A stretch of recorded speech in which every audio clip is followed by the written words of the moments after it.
One is junior's not going to sign in. And the other is mom or grandma or great grandma may not know how to sign in. So they said exactly. This is easier. And I think that with the student that I was speaking of earlier, mom doesn't speak English that well. So she couldn't help him, and he just needed help. He just needed some guidance, and that's what we're here for. You done saved that boy. And you didn't have to beat him or nothing. That was good. He's gonna. I ain't even have to beat him or anything. Because they know. That's why it's out there. Yep.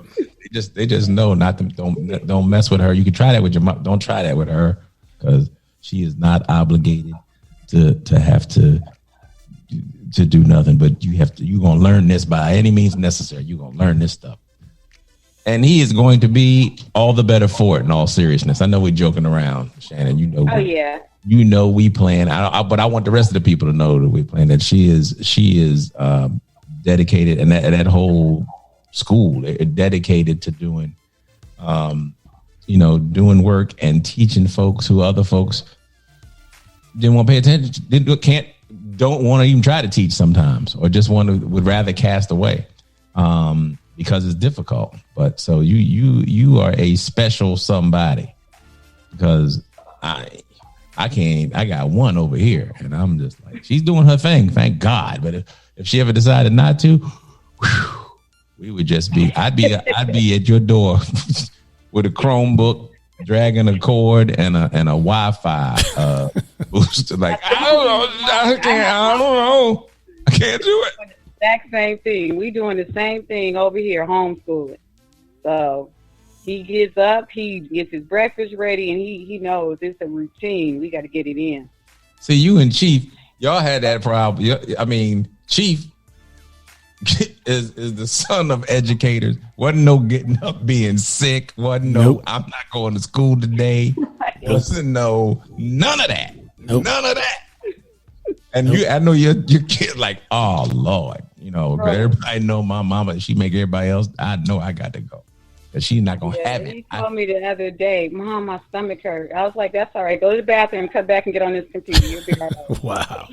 Take the computer in the bathroom with you, boy. Just sit down there to think about it. You'll think be about all right. it. Look, come out. Sitting down already. They got it. It's tough. I don't know. We can laugh and joke about it now, but I don't know. Of course, this wouldn't have been possible back then because we had abacus and calculators. And toilet paper now. We'd have just been in trouble. We'd have just been the world would have been over. Thank God for the internet. But that's pretty bad, though. And take that computer and wash your hands, boy. Yeah. Take your sanitizer in that computer in the bathroom. What's wrong with you? Come out. You figure something out. Them germs on that Chromebook, boy. What's wrong with you? Say this Chrome, wipe it down. That's right. At home, you don't have nothing to worry about. You're not gonna make nobody else sick. That's right. And they came in there. You had to go out there with your mask on. They had to have their mask on, and he could tell, even though he could only see half your face, that you weren't playing. That's right. She could see with her eyeballs and her forehead, like, boy, don't make me take this mask off. Wow.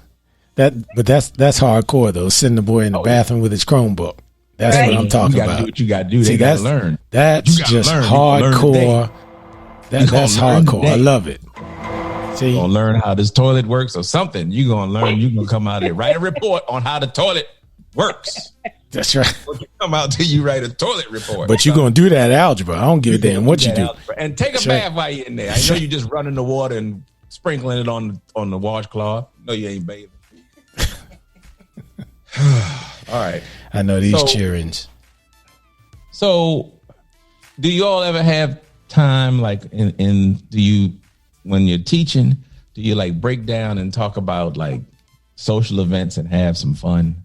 I mean, like, do they know about Kanye West and all this craziness that's going on? Is there a way to work that into a curriculum? Wait, before we go into that discussion, I would love to give a shout out because I coach at Legacy High School as well. All right. And I want to give a shout out to class 2021. because, we're about to do this virtual thing, and let's hope and pray that these kids don't have to do another virtual graduation. That second semester they can come back and finish strong. Well, it's interesting that you brought that up. What is the general consensus about next semester? As of right now, we're just working through first semester. They haven't gave us any idea what second semester is going to look like. The goal is to come back and evaluate what we're doing now. Mm-hmm. And if they have to go into a virtual environment in the second semester, will anything be done a little differently, or is it going to be status quo just in terms of the whole virtual thing? What do you think is going to happen? If we do virtual second semester, it probably looks like first semester. Okay. So that would be awful for our seniors that's looking to get scholarships, through sports or what have you, So I'm just hoping and praying that second semester we're back in the building. And I'm glad you brought that up, Shannon. What is the process now? And I'm going to ask you a two-part question. What is the process for the athletes that are trying to make it to, UNLV, USC, Morgan State, or whatever? And then what is the process now for things like the SATs and collegiate visits and all those other things that normally happen when we're not in this kind of pandemic environment? Which is hard to say. I had a coach from a JC the other day reach out to me for some girls for basketball because they don't have anyone, because everyone chose to stay home because of the pandemic, which I get, but basketball season getting ready to start, and we don't even know what the season will look like, if we're going to be in the gym playing or just playing against the team, the team with no fans, like pretty much what the NFL and the NBA is doing now. So it's really hard to say. And for those young people that are playing girls lacrosse and track and football and so forth, are the colleges still offering scholarships based on prior performance, or how's that working in terms of an athletic scholarship?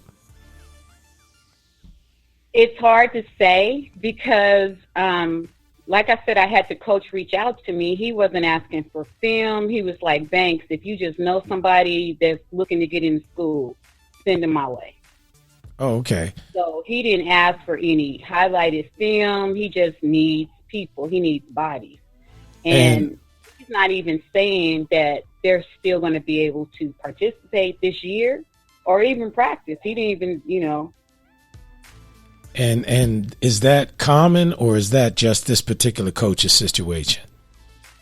As of right now, it's kind of common because a lot of parents, I know a lot of kids that didn't go away to school because they're scared of the pandemic. Sure. And if we're online learning, why pay to be in a dorm and I can just stay at home and be online? Right. That makes sense. Wow. Right. Yeah, there's a lot of that with the on the higher education side where I am. Yeah, that is a consideration that you have, students that are like, well, why stay there and I can go home? Although in like fashion, you have people who are like, they come from places where they feel better on campus. I mean, some will stay on campus and take their classes online. So you have that going on too. Right. And we're like, no, I'd rather just stay here than go back home. Thank you very much. I've been here too long. But when I do know our UNLV rate is up. Our UNLV rate is up. A lot of kids chose to stay here and go to UNLV.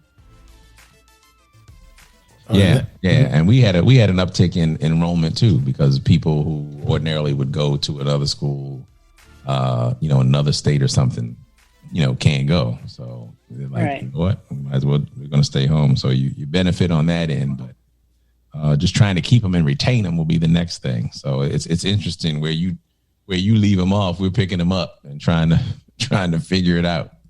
And is that common with what's happening at your university, Thinbad? Yeah, I mean, yeah, that's all a consideration as well. But the, on the one hand, there was some concern that we had people who were, heard people like, well, we don't know if the students are going to come. I'm like, because we don't have this or we don't have that. I'm like, well, where are they going to go? Because everybody's got the same situation. Everybody's dealing with the same thing.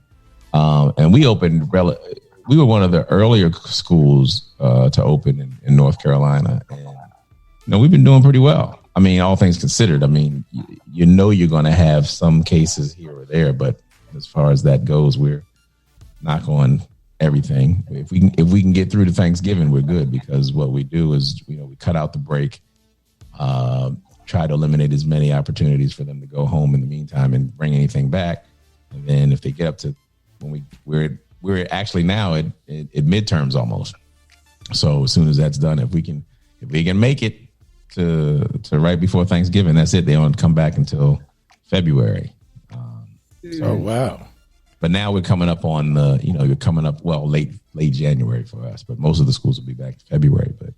But now, you got to hope and pray that, you've got the double whammy. Now you've got COVID out there and you're ready to hit flu season. Mm-hmm. So you got people, like, hey, get your flu shot. And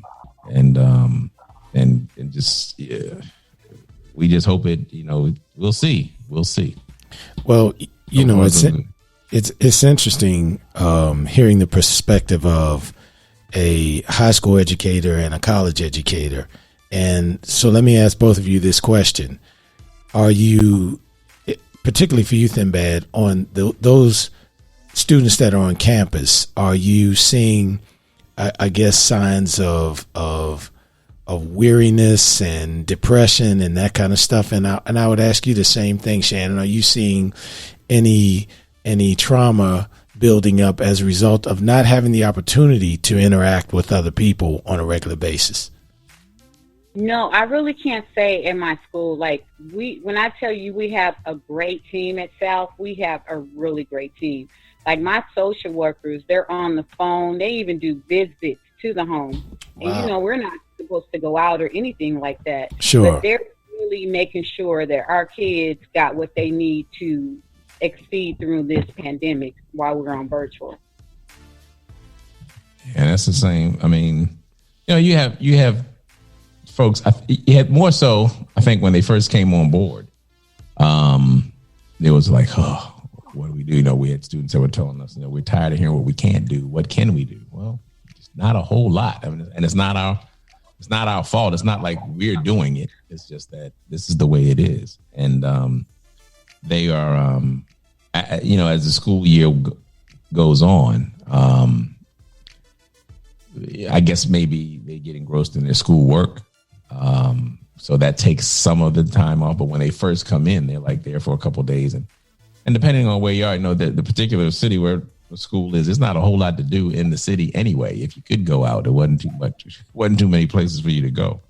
But I think they're adjusting for the most part. Yeah, you can tell there's some tenseness but they're working through it. And I got to give the students credit. Kind of all over. I mean, we hear a lot of the stories of gatherings and craziness and stuff like that, but by and large, most of our students are doing the right thing or trying to do the right thing. They know not to be bothered with that stuff. And especially our kids, they know, don't you come home with nothing. I ain't got no child named coronavirus. Don't you come home with it.